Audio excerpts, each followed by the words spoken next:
From the heart of Africa to the world, this is African Focus Reports, bringing you news and stories the way you like it.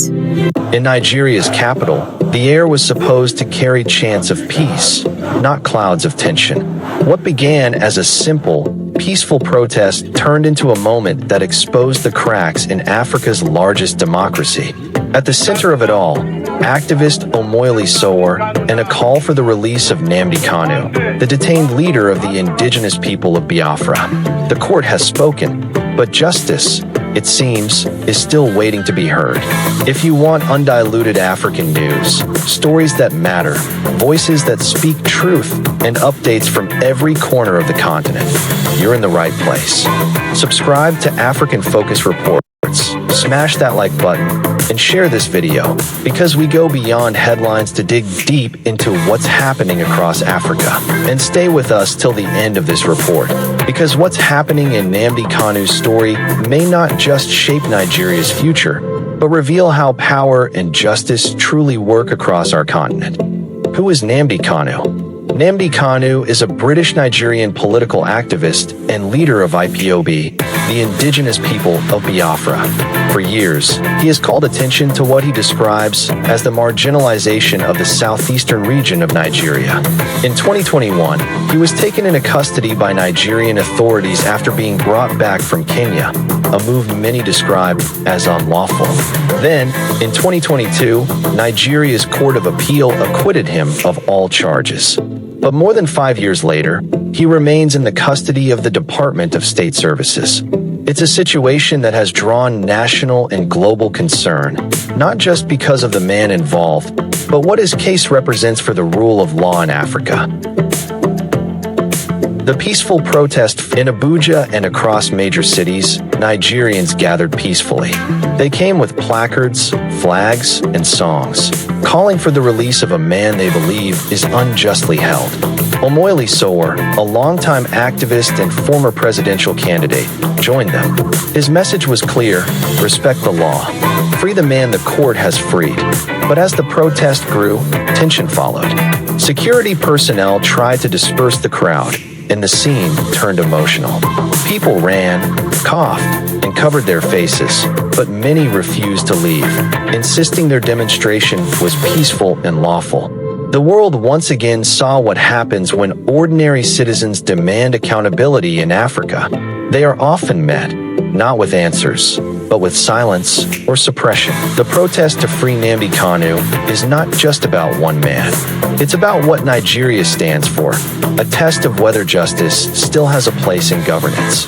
Supporters argue that if a court order can be ignored, then no citizen is truly safe. Critics fear the protest could stir division.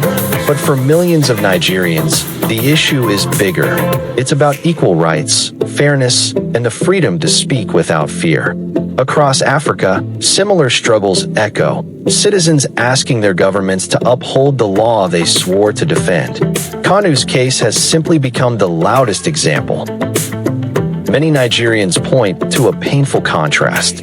Some groups involved in unrest have received peace deals, compensation, and reintegration.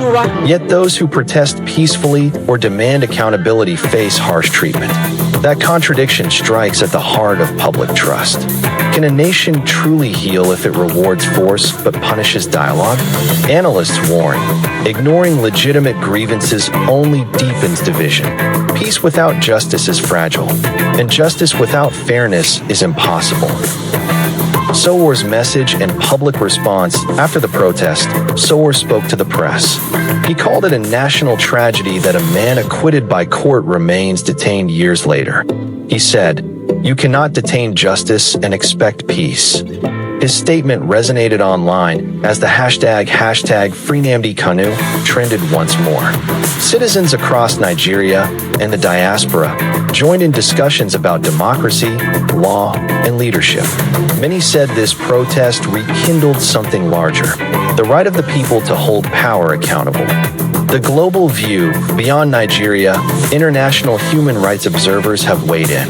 They urge the government to obey its own courts and respect due process. The longer this case drags on, the more it affects Nigeria's image as a democracy guided by law. But there's also a lesson for the entire continent, that human rights and justice must never depend on political convenience. Nnamdi Kanu's story remains a symbol, not just of the Southeast, but of every African who believes justice should not depend on region, religion, or power.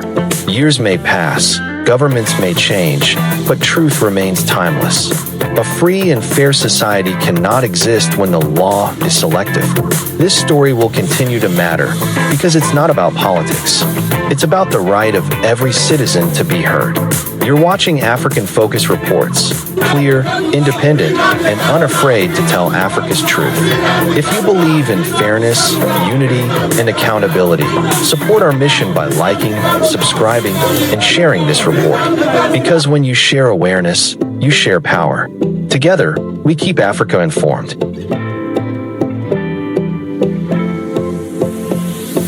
This is African Focus Reports. News the way you like it.